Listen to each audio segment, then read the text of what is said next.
Deuxième épisode dans notre série Les régimes fiscaux préférentiels. Si vous n'avez pas vu l'introduction, je vous invite à cliquer sur le lien en dessous.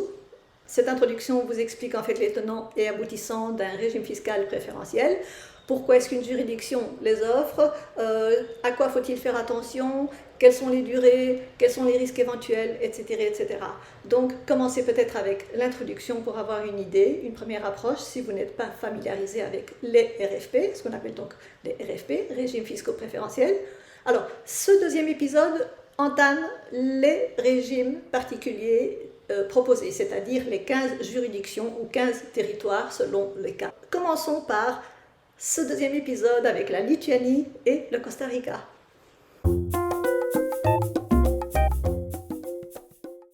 La Lituanie. Alors là, vous avez deux options. D'abord, le taux réduit pour les petites entreprises qui vous donne droit à deux taux réduits. D'abord, 0% pour la première année, donc exonération totale. Ensuite, à partir de la deuxième année, 5% d'IS, et ce, pour le reste des années, à condition de respecter deux critères. D'abord, chiffre d'affaires en dessous de 300 000 € et moins de 10 employés. Sinon, vous passez au taux standard de 15%.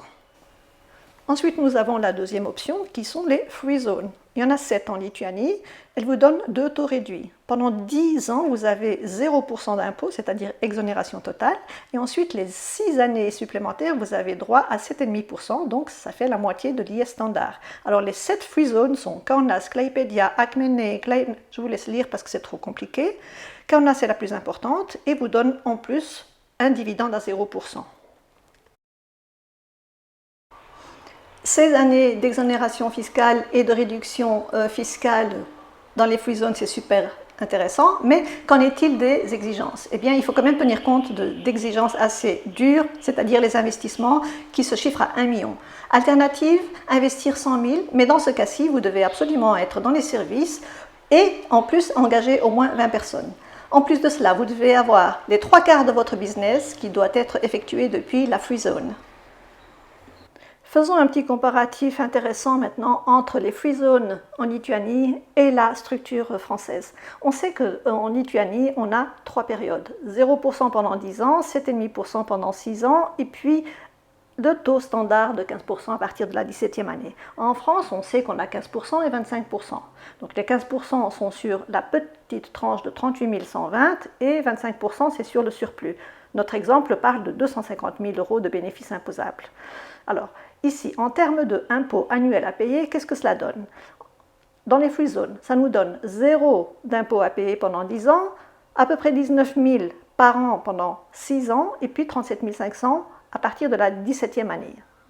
Ici, en France, on a 6 000 sur la première tranche du taux réduit, et puis 53 000 sur le surplus jusqu'à 250 000. Ça nous fait un total de 59 000 d'impôts annuels à payer en France.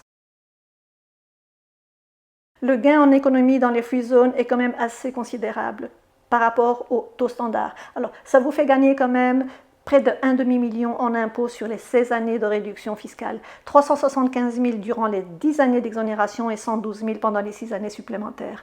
Alors, 37 500 en impôts annuels uniquement à partir de la 17e année en Lituanie, c'est quand même différent de 59 000 d'impôts annuels en France qui s'appliquent à partir de la première année déjà.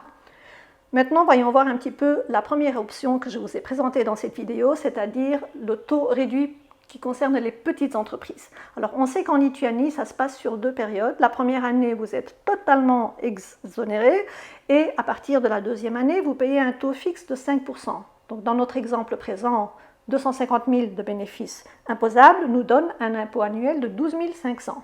En France, donc, je le rappelle, c'est 15% pour le tarif réduit, pour le taux réduit, pardon, et 25% sur le surplus qui va sur notre base imposable. Donc 15% sur 38 120 et 25% sur le reste de 250 000 €. Ça nous donne quoi? On l'a vu dans l'exemple précédent, 6 000 sur la première tranche, 53 000 pour la deuxième tranche, donc un total annuel de 59 000 en impôts. Si on compare 12 500 d'impôts annuels en Lituanie dès la deuxième année et 59 000 en impôts annuels en France, c'est une sacrée différence, ça représente 21%. Le Costa Rica. Eh bien, le Costa Rica a quand même un IS relativement élevé puisqu'il est à 30%. C'est un flat tax de 30%. Donc c'est quand même plus élevé que l'IS français. Mais la chose avantageuse ici, c'est qu'il offre deux régimes pour réduire votre IS. Alors il s'agit du régime réduit, du taux réduit, et du régime pour les startups. La bonne chose, c'est que vous pouvez combiner les deux. Donc vous pouvez être startup et avoir le régime réduit en plus, et vous pouvez avoir le régime réduit et être startup en plus. Commençons donc par le régime d'IS réduit. Alors ce régime d'IS réduit s'applique au chiffre d'affaires annuel brut qui ne dépasse pas 112 170 000 CRC. C'est l'équivalent de 164 000 € à peu près. Alors dans cette hypothèse, donc dans ce régime, on applique 4 taux qui vont de 5% à 20%. Alors on applique ça à la deuxième colonne que vous voyez à gauche, donc 5% sur 5 millions 2, 10% sur jusque 7 millions 9 et ainsi de suite jusqu'à 20%. Alors dans notre hypothèse d'un bénéfice imposable de 100 000 €, on obtient un IS total de 12 millions et demi CRC, c'est-à-dire 18 300, 18 400 €.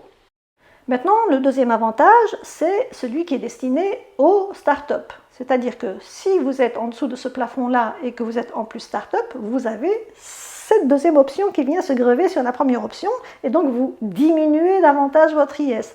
Alors ça se passe comment? Ça se passe sur 3 ans. Première année, exonération totale. Deuxième année, exonération à 75%, donc l'IS reste à 25%. Et la troisième année, l'IS est réduit de moitié, donc à 50%.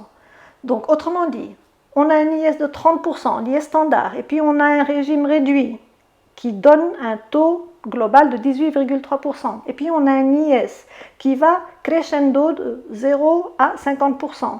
Autrement dit, maximum moins de 10% au bout de la troisième année. Autrement dit, si vous avez un bénéfice imposable de 100 000 €, vous gardez plus de 90 000 dans votre poche au bout de la troisième année et vous gardez davantage des années précédentes. Alors, si on compare avec la France, on sait qu'on a deux taux, donc on garde toujours notre base imposable de 100 000 pour rester cohérent. En France, on a donc les deux taux de 15% et de 25%. Ces deux taux s'appliquent sur d'abord une première tranche de 38 120 et ensuite 25% sur le surplus jusqu'à notre bénéfice donc, dont il est question de 100 000. Ça nous donne un IS, donc un impôt total de 21 000, près de 21 200, disons, on va arrondir.